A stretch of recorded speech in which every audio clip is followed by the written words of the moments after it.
За газар хөдлөлтийн одоо хүчтэй газар хөдлөлтийн мэдээнүүд энд тэнд их сонсогдож байна те. За тэгээд ингээ бичлэгийг харахаар зарим барилга тогтоод үлдсэн байдаг. Зарим нь одоо нураад унтсан байдаг те.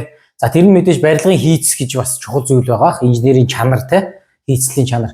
Гэхдээ бас нэг хамгийн хүчтэй зүйл нь юу байдаг вэ гэхээр энэ газар хөдлөлтийн чичиргээ болон энэ бүх барилга байгууламж за хүнд ч гэсэн ялгаагүй ингээд байгалийн давтамж гэж зүйл байдаг. За тэгэхээр байгалаараа ингэж давтамж нь газар хөдлөлтийн жишрхийлэлтэйгээ давтамж нь таарчхаараа резонанс гэж зүйл үүсээд за тэгээд одоо тухайн барилга нурхахад бол маш амархан болдог. За энийг жоохон төвөгтэй сонсогдож магадгүй резонанс гэх их төвөгтэй үг хэлээл те давтамж гэж юу ч яриад байгаа.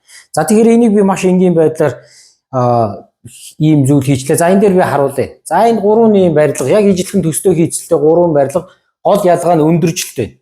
Өндөр буюу хэр урт байгаа юм бэ гэдгээр. За тэгэхээр одоо би зөвхөн туршаад одоо миний гараар ингээ хөдлөхөөр газар хөдлөлт боллоо гэж үзье. За маш ийм бага давтамжтай газар хөдлөлт, хурдан давтамжтай газар хөдлөлт боллоо. Энэ барилга илүү тэсвэр муутай байна. Гэтэл энэ хоёрын зөв зүгээр байгаа дээ, тэ? За тэгэхээр дараагийн газар хөдлөлт боллоо. Маш давтамж нь өөр шүү дээ, тэ? За тэгэхэд энэ хамгийн өндөр барилга нь бол өстой савчиж өгж байгаа үст. Тэгэхээр энэ барилга бол тисэж үлдэхгүй байх магадлалтай. Юунаас ямар хийцэлтээс үл хамаарна энэ гурваас харьцуулахад. За тэгэхээр энийг бол ерөөсөө байгалийн давтамжийн хоорондоо барилгын давтамжтай нийлээд резонанс орсон гэж ярьдаг.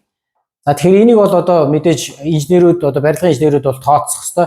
За тэгээд Япон улс одоо маш газар хөдлөлттэй улс шүү дээ. За тэгээд тэр улсууд яасан бэ гэхээр 1960-аад он хүртэл бол ингээд өөрсдийнхөө бүс нутгийнхаа газар хөдлөлтийн одоо жижигхийлэл тэр давтамжийг нь судалж үзээд за манай бүс нутагт бол яг ингээд 31 м-ээс дээш өндөр барилга бол байж болохгүй юм байна.